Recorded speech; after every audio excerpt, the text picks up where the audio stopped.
అనుదిన నిత్యజీవపు మాటలు. దేవుని నామానికి మహిమ కలుగునుగాక. దేవుని వాక్యాన్ని చదువుకుందాము. కనికరము చూపు తండ్రి సమస్తమైన ఆదరణను అనుగ్రహించు దేవుడు మన ప్రభు అయిన యేసుక్రీస్తు తండ్రి అయిన దేవుడు స్తుతింపబడునుగాక. 2వ కొరింథీయులకు రాసిన పత్రిక 1వ అధ్యాయము 3వ వచనం. మన దేవుడు బలిని కోరు దేవుడు కాదు, కనికరమును కోరే దేవుడు.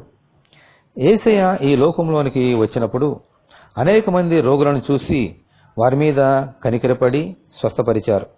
భోజనం లేక ఉన్నప్పుడు వారి మీద కనికరపడి 5,000 మందికి ఆహారం పంచిపెట్టారు.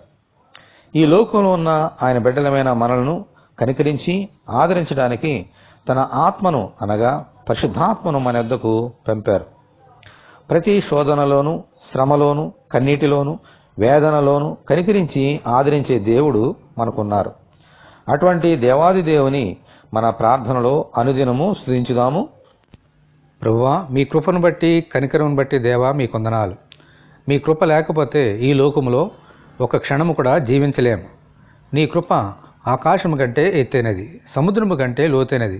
అటువంటి కృపతో మమ్మల్ని బలపరచమని, ఈ వాక్యం వింటున్న నీ బిడ్డలందరినీ అలాగున దీవించమని యేసు అతి పరిశుద్ధమైన నామములో ప్రార్థన చేస్తున్నాం తండ్రి, ఆమెన్.